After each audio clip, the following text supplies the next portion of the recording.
All right. It is Mark, and let's see, what is today? It is December 2nd, 2015. And so this show, we're going to talk about structures that are under puppets' heads, basically their skulls. And a lot of really famous films that you've seen. Uh, there's one extremely recognizable skull that most of you guys know, and we're gonna talk about that soon. But first, here's a Mars Attacks puppet, and as you can see, he has a very large brain. And the other thing that you might notice is that on these puppets, they had very skinny bodies, and so Nick is saying this week he did a test of free animation software on the iPad instead of serious animation. Oh, really? That's cool. So you have an iPad. I didn't realize that. It's not always so easy to animate on devices, but yeah, I think iPads and cell phones are always kind of a challenge, but a lot of people are using them, it seems like. I think it's just a matter of finding ways to mount them, on like a tripod or something. But anyway, so underskulls. Here is, like I said, a Mars Attacks puppet, and you can see if this were a solid foam piece or a silicone piece, you would definitely run into problems with this puppet. Essentially, when you have a puppet that's maybe 8 to 10 inches tall, and all the weight is in the top, everything below it becomes very difficult to hold up, especially if the puppet has really skinny arms or ankles. Especially the ankles, they support 90% of the weight of the puppet or more. And so this Mars Attacks puppet here, they had to figure out a way to make it lightweight. And so there's different ways you can do that with puppets, and there's some very simple ways you can do it, such as taking like balsa wood and shaping it to an approximate shape of what you would need for your puppet, and then making it a little bit smaller, and then adding maybe silicone or foam or whatever around it. And you can usually put them inside of a mold, for example, and either inject silicone around it to make just a thin shell, or you can inject foam latex and do the same thing. The California raisins are another example. Actually, they're basically a our California raisin is a talking head, right? Because like the face is in the center of the body almost, and their eyes are huge, and their arms are sticking out of where their ears might be, and they have a pair of like these little spindly legs. And at Wolverton Productions, maybe I can just demonstrate that really quickly. Let me find a photo so you guys know what I'm talking about. Let me go here and go to, let's see if I can find an example. Well, here's a completed raisin puppet here. So you can't really call it a skull exactly, but inside there is a piece of wood, and it's sort of shaped like a half moon, and it comes down behind the mouth, and it's flat where the mouth is so that the mouth can be indented, and it sits on a round piece of brass. It's like a brass sheet that is cut in a circle, and from there they solder on little brass square tubes, and that's where the legs connect. So underneath there, Wolverton Productions, their artists tried to make this lightweight by essentially putting wood inside there. And actually, you know what? It's not that much lighter than clay. I mean, clay is heavy, so definitely what they did, helped a little bit, but it's still very heavy. The best thing to do would be to make it hollow somehow, right? Have something maybe like along the lines of a ping pong ball or something like that would be ideal, like a giant oval shaped ping pong type ball, like just a hollow ball. So that's one of the things that, let's see here. Okay, so for Mars Attacks, Tim Burton was the, I guess, producer, director. I can't remember if producer or director on Mars Attacks, but he had this vision to make these accurate to the designs that were on the playing cards that these were to resemble, because these used to be characters that were painted by an artist on playing cards. Like, you can collect them, and they have, like, different scenes of aliens, grabbing women and taking them aboard their spaceships and all this kind of funny stuff. And so, to stay true to that, the characters were really skinny. And you can see here they had these spindly little legs. And now, before I go any further, I should let you guys know that they did eventually use computers to make all of the Mars Attacks aliens. But originally it was going to be stop motion. So I just want to make sure you guys know that what you see in the film is not stop motion, unfortunately. But I think I'm pretty sure these are like Loose Moose heads in the back here from Loose Moose Productions. But I don't think that this was made at Loose Moose Productions. I think this was, a studio set up just by Tim Burton. But underneath here, you can see that there's this structure. And you can see there's like these little paddles, some kind of paddles for eyebrow motion, and maybe some sort of, this is a really horrible picture. It's not very clear, but you can see there's some sort of round piece here. Maybe there's probably something connected to the jaw as well, right? To make the jaw go up and down. And it's made out of a plastic, and it's probably hollow. Okay, so they probably had a mold, right? They would make the mold, and they have all the teeth and everything else. And then what they would do is they would, and I believe this might be a larger scale puppet. So let me see something here if I can show you guys, if I can find it. Mars Attacks. Okay, so okay, this is definitely a smaller scale puppet. So this would be what the puppet looked like, and this is one version. Okay, so here he is in his little spacesuit, and they would have these little plastic domes on top, and so when they would animate them, they would pop the dome off, move the head or the eyes or the jaw, and pop the dome back on. It's really awesome. I mean, it would have been so cool to be in stop motion. But under here, you can see the brains and everything, and underneath would be the hollow skull. So that would make this very lightweight and much better for animation purposes. So the animators would not have to really fight with gravity. Okay, so that's just an example. Okay, one example of an underskull. And another underskull would be like in Corpse Bride. This is like Victor or the Bride. I'm not sure which one. And you can see that this is a nicely engineered, cast plastic. And this is like a super complicated thing. And I know we've talked about this on previous shows. This particular understructure, which is just, there's tons of little holes, and, like just making a mold of this would just be the biggest, hassle in the world. And trying to fit all these components in there and everything. So this is probably not the greatest example, but you can see this would be like a more extreme version of an underskull. And it's mostly meant to hold contraptions inside, the little gears and all that kind of stuff.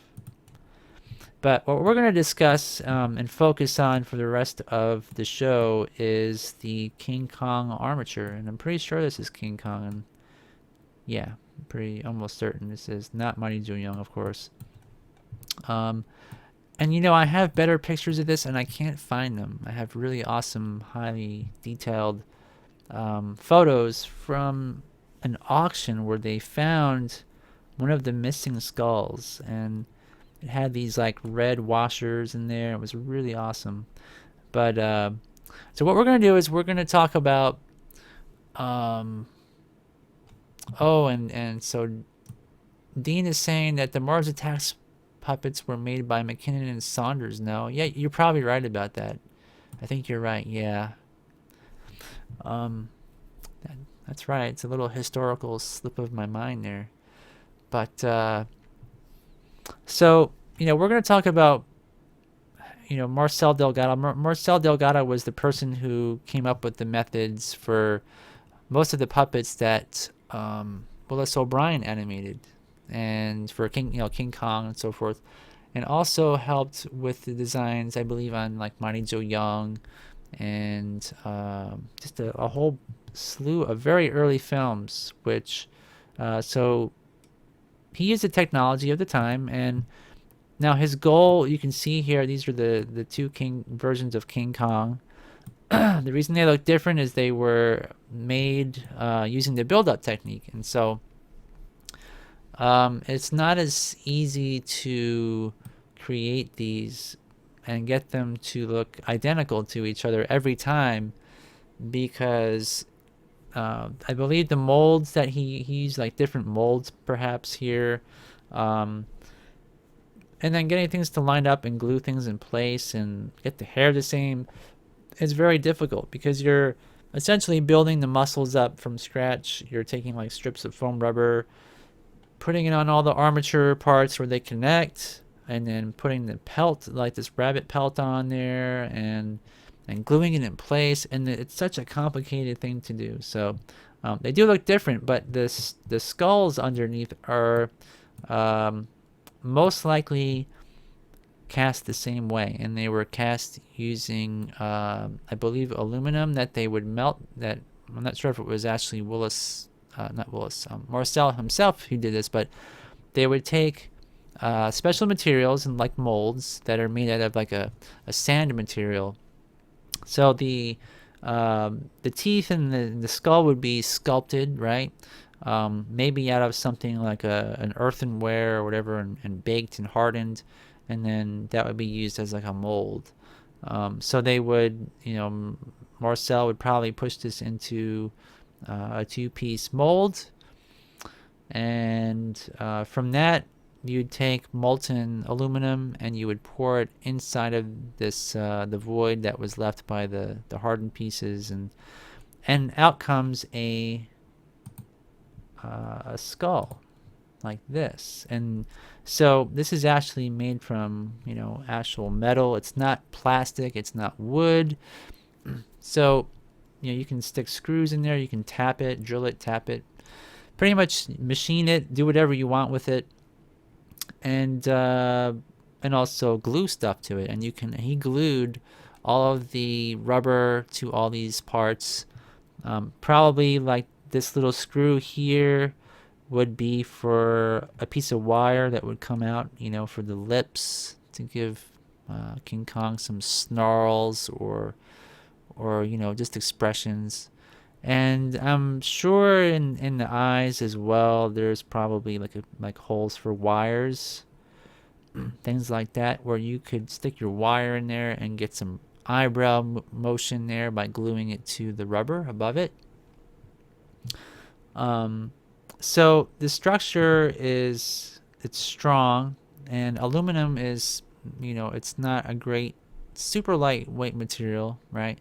But King Kong's armature is extremely robust. He built it where the weight and everything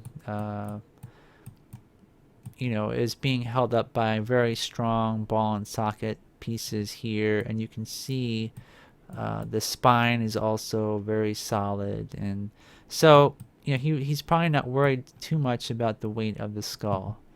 But it's always a good idea to use something lightweight. And so pretty much if you're going to make anything from clay, from silicone, from foam, no matter the material you're going to use, it's always good to use a lightweight skull, especially being high and because of leverage and so forth.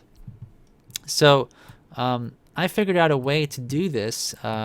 using 3D printing and free software. And I found another program that's free, and I'm going to run you guys through how we're going to make one of these tonight.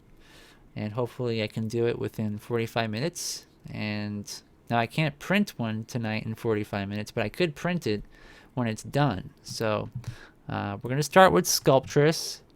And if you guys recall, Sculptris is a free program from Pixelogics, and it's very easy to use. And essentially what you can do is you can use brushes. They call them brushes, and these are very simple things. There's a crease brush, there's a rotate, there's a scale, there's a draw, flatten, grab, inflate, pinch, and smooth. And they all have shortcuts. So like there's a little B next to smooth, so if I do this, I can press B and then smooth it out. I can press space and enlarge the size and change the strength. And I can also press Control Z. Control Z is undo. So we can actually build a King Kong skull right out of this program. Right? It's kind of cool, isn't it? So it's free. Now, if you don't have a 3D printer, you can use, there's places where you can print it out, like shapeways.com and other places. Just type in any, like 3D printing service, or go on Facebook, and if you have a lot of creative friends, if you create a file, you can ask your friends to print it. So there's a few options there, and especially being with artists like us, it's not really too hard to find people who can do that. And also 3D printing prices are coming down really, really low as of late,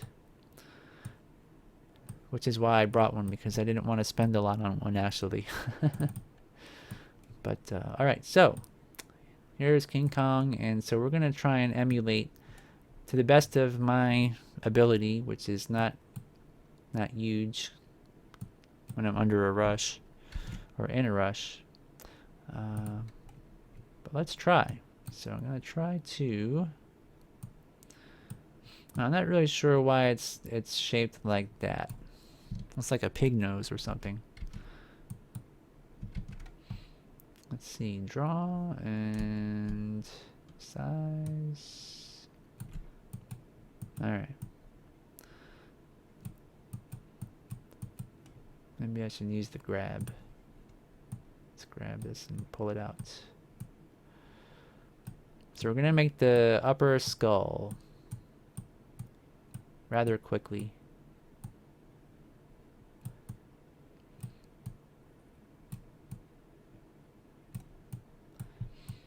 So do you guys use any kind of 3D programs at all, or? Oh, so Ron is saying, I'm dealing with that very problem with 2 puppets right now.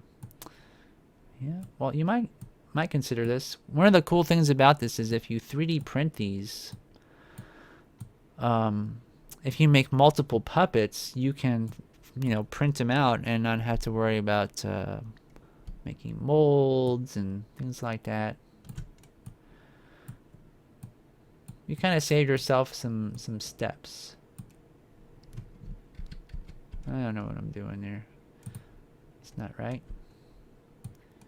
I'm gonna subdivide this to make more triangles so I can get more detail.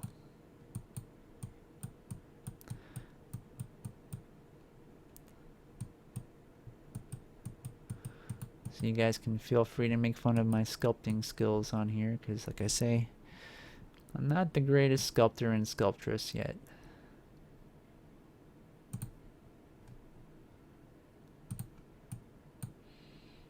Alright.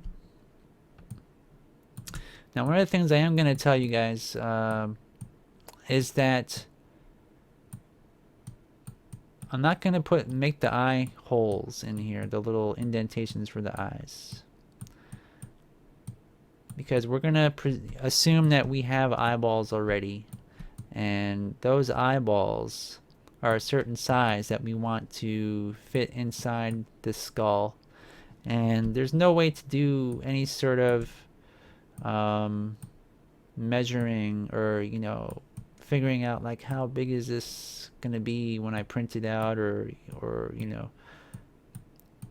what are the dimensions. There's no way to know within Sculptris that I know of. But I do know how to solve that problem, and we're going to talk about that once I get a little bit further into this. D for draw. Let's kind of bring this out. And then we're going to put in a row of where the teeth would be here.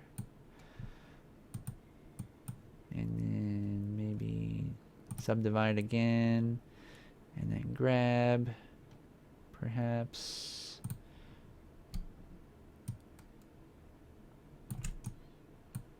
And then give him some fangs.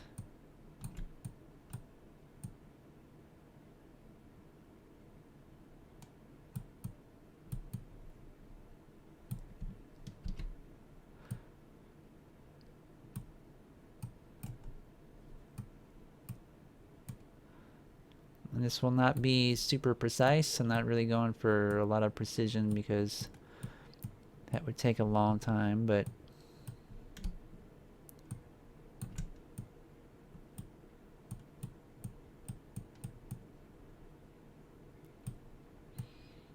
okay, and then maybe for his nostrils, you can hold down the Alt key while you press and give him some nostrils. And some kind of weird shapes going on here. It has like maybe a cheekbone.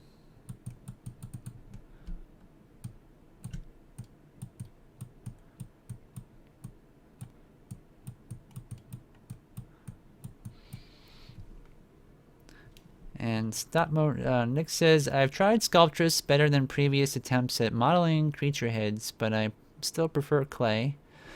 And Jason says, I've been trying to enter the third dimension in computer art for years. And he says, perhaps 3D printing will motivate me to finish something. Yeah, this is definitely scary. I'm not sure if this is coming out so great, but like I say, I'm not going for accuracy here. I'm just kind of trying to demonstrate sort of the workflow of how you can do this yourself for your own skulls and things. And when you print these on a 3D printer, the cool part is that, let's see if I can, here we go. At least in the program that I'm using, in the system I'm using, these things print out basically hollow with with the structure that resembles. You can either do like a honeycomb, depends on what like software you use, but you can have like a honeycomb or just like little squares inside your print. So the prints weigh almost nothing at all in the end when you print them out. And you can add mechanical features to these as well, and we're going to talk about that once I export this. But this is something, this is probably kind of resembles like a Kong type skull of sorts. At least his upper skull. His teeth are a bit weird. Let me see if I can fix that. Maybe shape these a bit better. Whoops. Make the size smaller.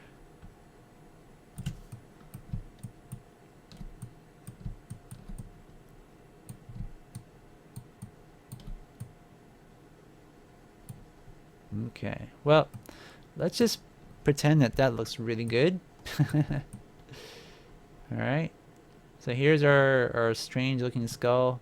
Maybe I will, I'm going to change the back just a little bit to be a little bit more accurate.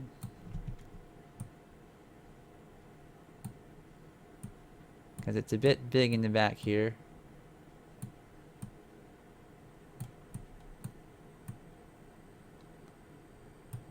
And maybe pull the nose out just a bit.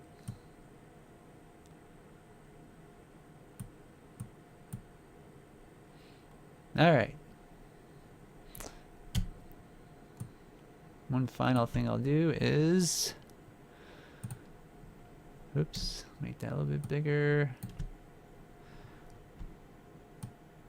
Alright. What do you guys think?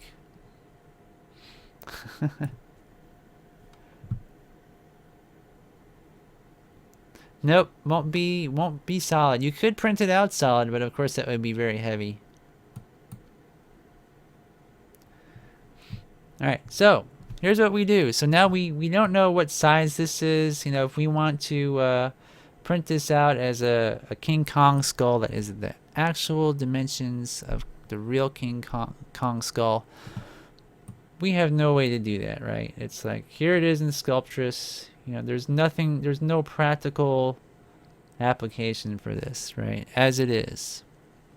So we need to export it as an OBJ. Okay, so that's the first thing. So I'm going to export it by clicking the OBJ button. You can import OBJs as well. We're just going to export it because we're trying to put it into a different program. So I'm going to click that and call it Kong.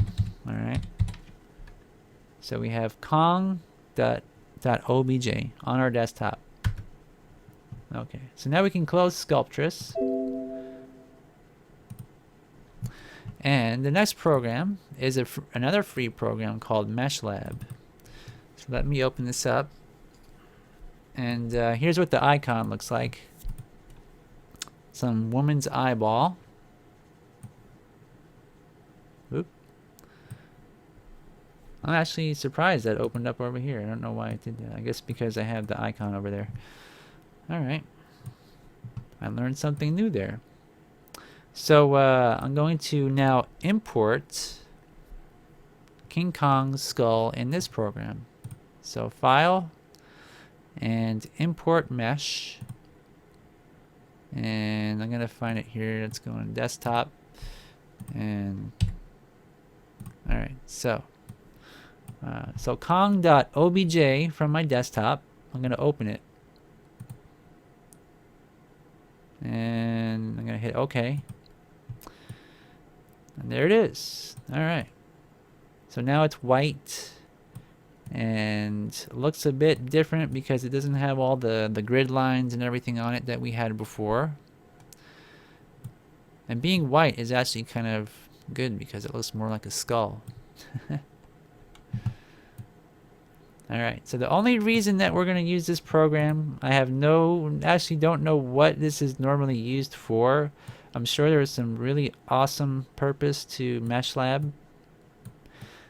You know, there's all these things it seems you can do. And I'm sure there's like a benefit for that, but I'm not really too interested in that. So what we're going to do is we're going to export this into a .stl file. And I'm going to tell you why in a minute. So File, Export Mesh As. And I'm going to look for, let me put this up here first so you guys can kind of see. There's a STL file format. And what that is, I'm going to save it on my desktop. Okay, so I've done that. And has this little dialog box. I just hit OK. And I know it works. So now we're done in MeshLab, alright? So that's the only thing you have to do in MeshLab. It's a free program. You can download it. And if you like it, you can also donate to the creators of it. Now we're going to close it, right? So it's that simple. That's the only purpose for that program is to turn it into a .stl. Okay, now from there, and I hope it doesn't get too complicated for you guys, but this is actually the the middle step, okay? Now we're going to go in tinkercad.com, which is also free, and this is where you can modify stuff. And the reason I want to open the skull in this program is because we can size it to anything we want. And also we can add mechanical components to the skull for connecting to our armature. So if our armature is ball and socket, let's say it has a a brass tube that goes into the neck to connect to your skull, you can actually make a hole in the skull that will be the female component to that. Okay, so Jack Nash is saying MeshLab tells you if the topology is correct in order to 3D print. Oh, that's pretty cool. I'm going to have to play with the features in the future. I've just learned how to do this, so. Alright, so we're going to import. We're going to import Kong. Kong.stl, because STL files can be opened in here, but other files cannot. So we're going to open. And it's probably going to say that it can't. And the reason why is it'll probably tell us here. Let's see if it tells us. Gives us an error message. You click the import button on the right and it uploads it. Alright, so it says the shape is too small to be imported. And I'm not sure, I don't understand scale within Sculptris to know why that is. But we're going to make this scale a minimum of 168% in this box. And then click import again. See what happens.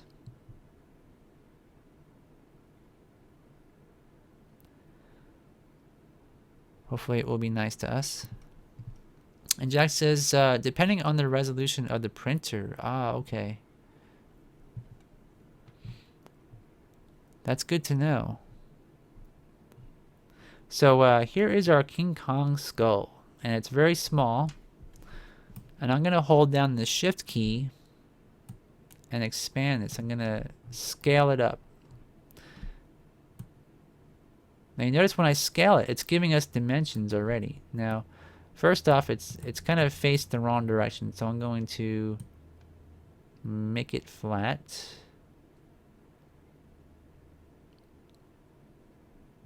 Let's see. Maybe a little bit more like...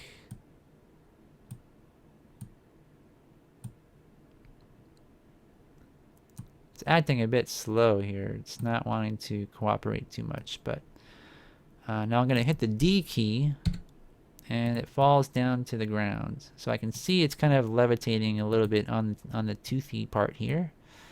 But we're just going to forget about that. It shouldn't really make too much of a difference. But here it is. And now from here we can study the size by clicking on it and hovering our mouse over the corner, and we can see it's 49.98 millimeters by 33.52. So I can take a pair of calipers, you know, anything that has millimeters on it, any kind of gauge, and kind of eyeball it and say, well, I want that skull to be about 35 millimeters from front to back, because that looks about right on my calipers. So I'm going to hold shift, and once I get to 35 millimeters, or very close, we have 35.535 millimeters. I'm going to stop at that point. Okay. So now what we're going to do is we're going to discuss how we're going to make the eyeballs. And it's really important to have eyeballs that will fit into a socket properly. You don't want to have a hole in here and have it so small that when you insert your eyeballs that they won't go in all the way and they look like they're bulging. So let me close the import, close the community, and go to sphere and plop a sphere right here. Now Ron is saying the robot I'm making won't have many molded parts. It's mostly a directed sculpting or direct sculpting over an armature job. Ah, okay. So is the robot going to be like kit bashed, or what do you mean, like it's a robot but it's going to be hard in some way? Because this might work pretty good for that too, like if you're making some sort of hard structures. But all right, so eyeballs. Depends on what kind of, if you're going to add eyeballs to your puppet, you have to look in your little box of eyeballs that you have. Maybe you have some Delrin balls or glass beads or something. You can measure those, figure out in millimeters what the diameter is, and scale your sphere accordingly. Now, there's in the community section, I noticed that there's a community section of shapes. Somebody has uploaded within here a very high poly count sphere, high resolution sphere, somewhere in here. And I could probably find it, but I don't remember how deep into all of these it is. Let me see if I can just quickly find it here. It might be somewhere close to the beginning. I guess it might not be.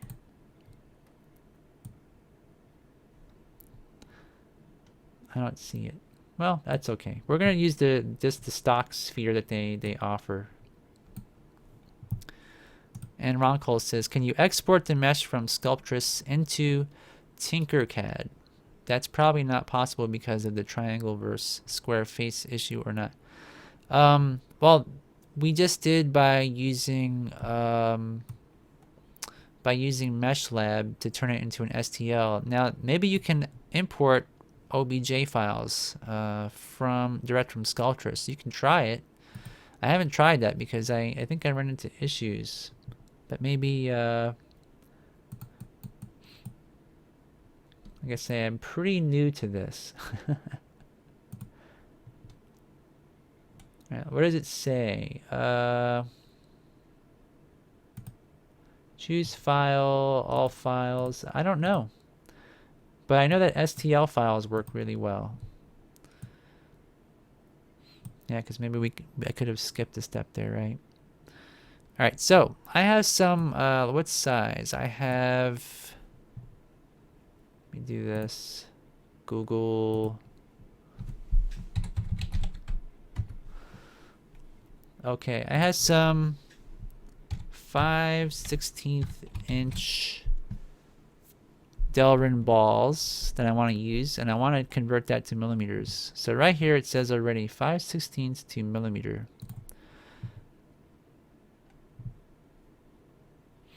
And let's see.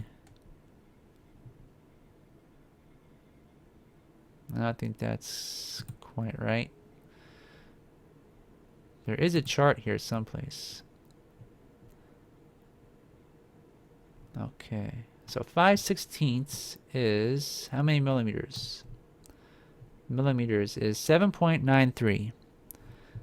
Okay, so knowing that, we're gonna size our sphere to as close as possible. Should be about 8 millimeters, and we could snap the grid. We can turn it off and probably get it to be exact. So 7.92, 7.96. All right. So I'm going to take that and duplicate it so I have 2 eyeballs. I'm going to click the whole button, or not really sure what that's called, but I'm going to click it so it's a hole. Same with this one. And I'm going to move it into place.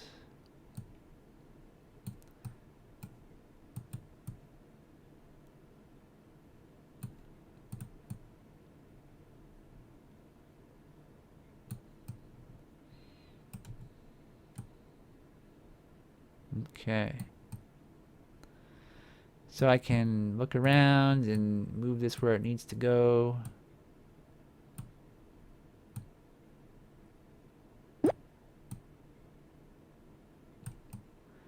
to the best of my abilities. But so as you can see, this probably wouldn't work too well, would it? Because of the shape of the skull. It's like this would be inside, so we would have to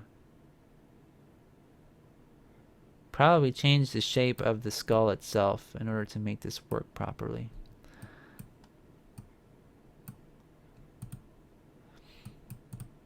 But so I would probably go back in Sculptris and maybe I would change some of the shape of, make this more of a scooped out area, for example.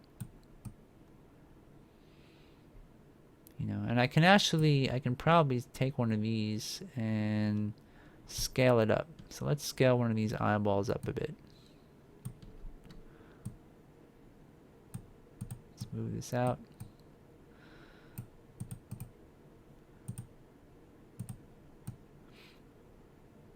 This is kind of one of those things where you just learn as you go. But we can try to shape this a bit. Let's look at that.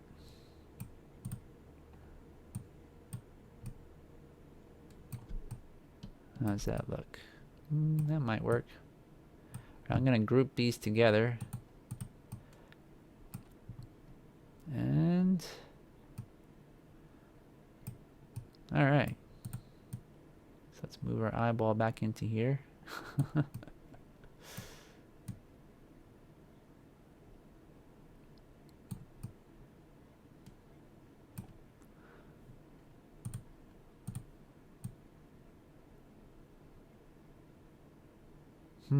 Okay. So I'm going to push this back into the skull. So we don't want to have eyeballs that look like they're bulging, right? We want them to be indented inside the skull.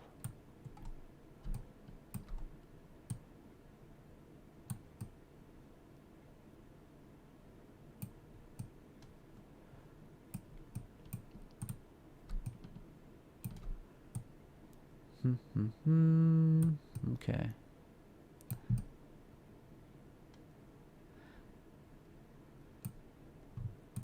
Let's do this.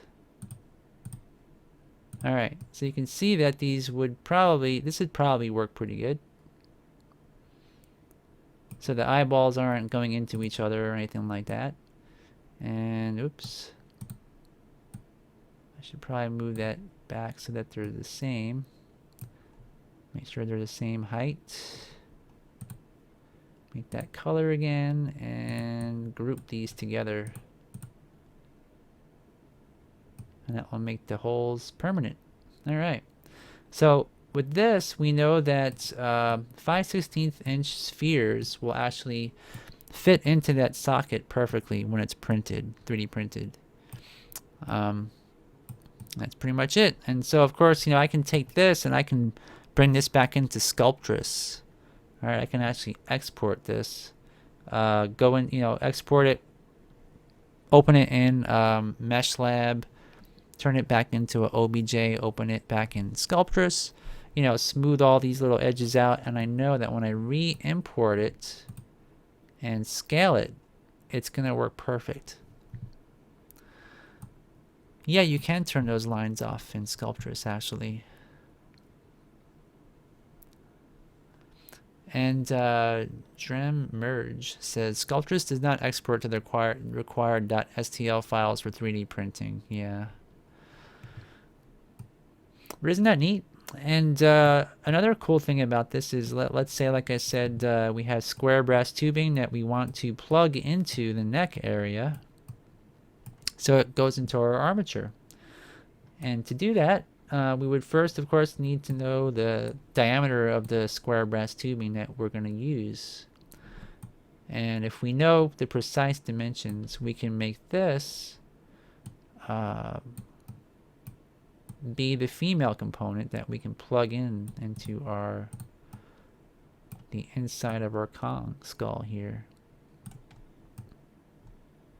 So I'm just clicking on, basically you click color and hole, and by doing so you can see what's inside. So this here we could, stick right in the center. Try to line, get it centered. And let's say that the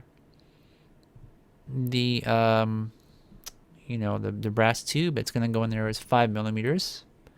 So this here would be a 5 millimeter hole. And to do that, I'm just going to make the skull solid, and let's make it white so it looks like a skull. And then we're going to take our little I don't know what you want to call it, hole maker, and click the hole button, and then we're going to group these together. Group it, and voila, got a hole inside there just for our little brass tube to fit inside. So that's really it. And for this for the jaw, we could we can have little holes in the side if we wanted to for screws. We can stick a cylinder in here, for example, and just, scale it down, size it up to whatever we need. Let's say we want a hole that goes right through the whole thing, and this is going to be for whatever. Maybe it's going to be for a machine screw or whatever you have. Maybe a piece of wire for the jaw to pivot on as well. You can use that. And I can move it in place. Whoa, where'd it go?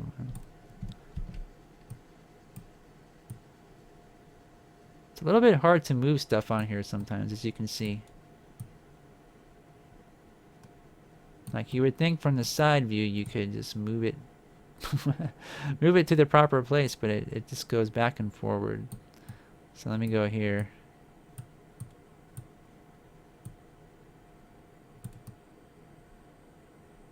Okay, that's probably pretty good, and then slide it over.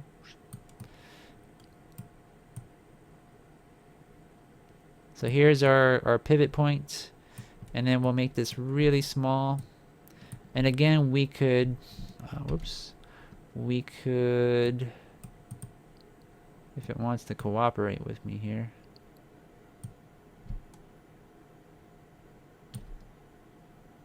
Let me move this out here. It's being kind of stubborn. Now let's do that. We can go back to our conversion chart, and if we have, like, let's say we want to have 1/8 inch wire for the jaw, we could look up 1/8 inch,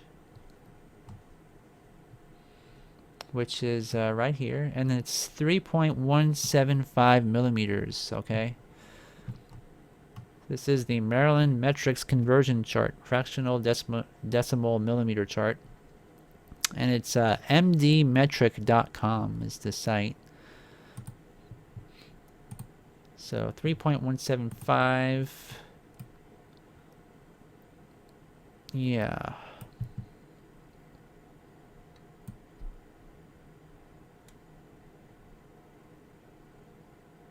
We can make our snap grid, turn off the snap grid so we can scale it.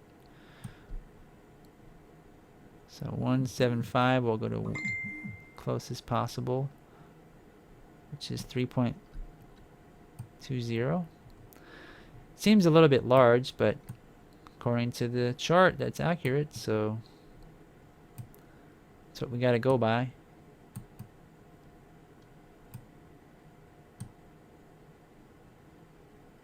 Oop.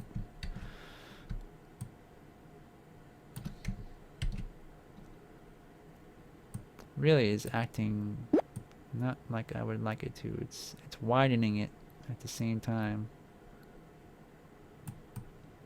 And I don't want an oval hole there. Isn't that weird? Alright.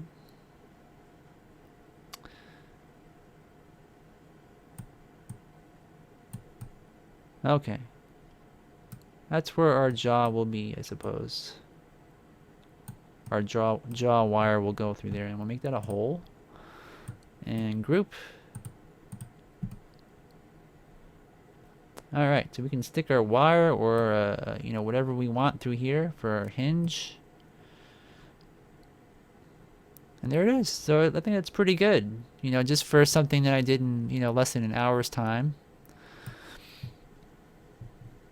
And so Ron is asking about turning those lines off in Sculptris. So let me open up Sculptris here.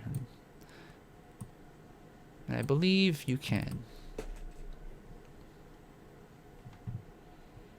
I believe you just, let me see, where is it? Mask, reduce brush, reduce selected. Plane. Maybe it's G. No. Global.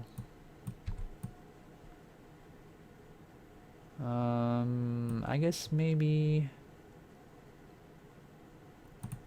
options.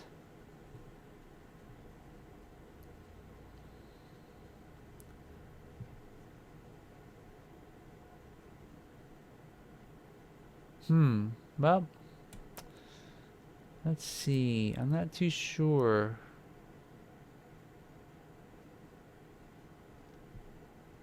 You probably can somehow. I just don't know how to do that yet.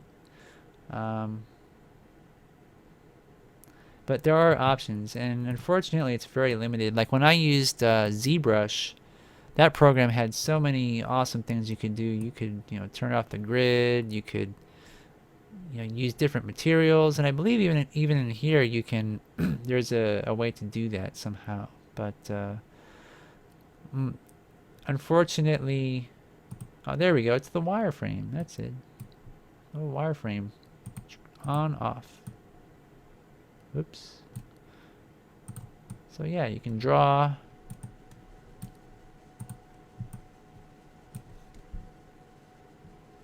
Turn the strength up a bit here.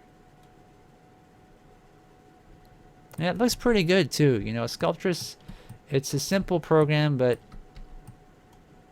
it actually looks really good to sculpt in. And you can do a lot with it. Is it W? Ah, okay, the W hotkey. Yeah, that's really neat. But for, like I said, for things like underskulls and stuff like this, you know, it's just awesome. And when you 3D print it, and you know, you can get results that are very consistent. And this, you know, the dimensions that you plop in here, I found that when I print out stuff, it is very accurate with my printer. The Wanhao Duplicator i3, it works really good. You know, I make sure that, you know, I put a dimension in here and I test it. I use calipers and, you know, make sure that, you know, I do all I can to make my printer as stable as possible, and it just works good. So yeah, just another option for you guys out there. Any of you that would like to you know, explore this as a possible solution to your puppet making needs, you know, with 3D printers getting cheaper and more affordable, it's definitely a good way to go. All right, not really sure what Willis O'Brien would think. He would, I don't know if he would embrace it or not, but I think Marcel Delgado would definitely be excited because, you know, he was using the latest technology, you know, for his time, working on King Kong, you know, using the machine tools that they had and the different materials, and trying new methods for making puppets.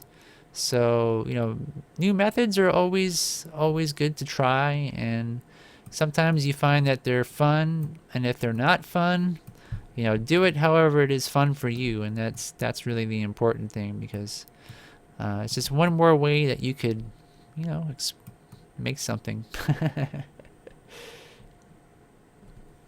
Yeah, you're welcome, Dean. And Jack is asking, what 3D printer am I using? And it's the Wanhao Let me open this up here and show you guys.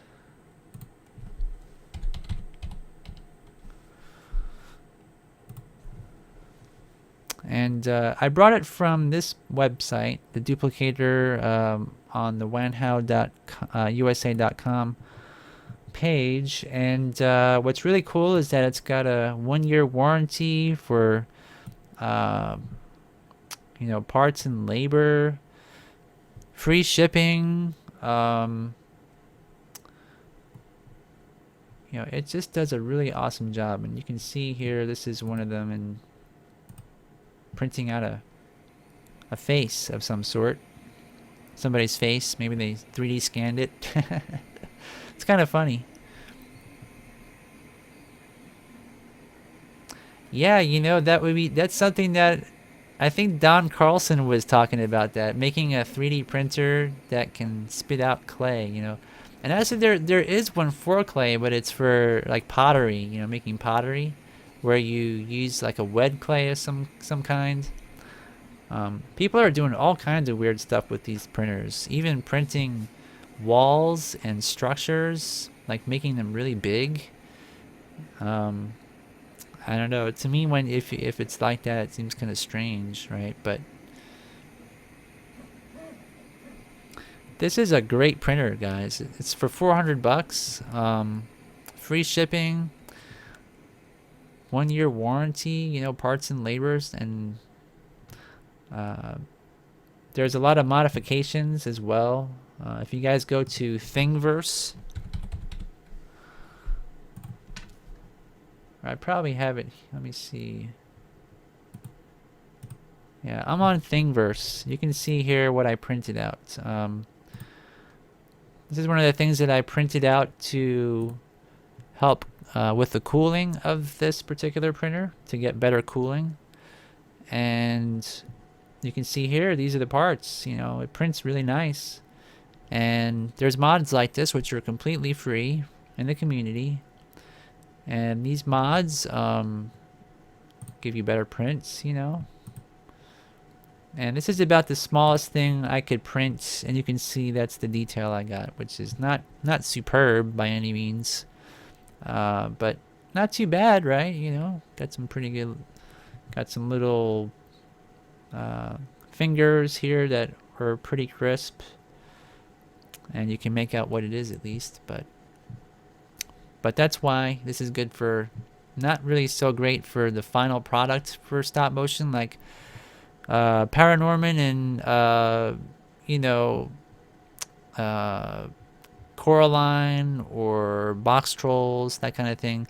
They used a lot of 3D printers in that, but I believe the resolution is probably a lot higher than what you can, what this is.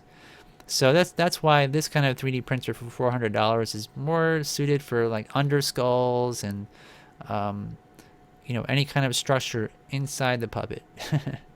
Not necessarily seen, but mechanical wise, I mean, it gives some really super crisp results for square shaped objects. And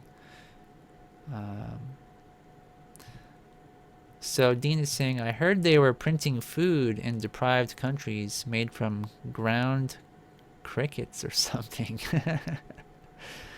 I did not know that. That sounds pretty weird though. And Dean says, one step closer to a Star Trek replicator. That's right. Yeah, I know they're doing some really cool stuff, like printing out blood vessels and stuff by taking they take, like, I think sugar, and they make the vessels in another material. It's like a printer that has two nozzles, and one nozzle basically makes the negative areas, and the sugar goes into the other parts, which are the shape of vessels, and then they like melt out the sugar, and then that's insert something else to make a vessel. Or it's like really weird.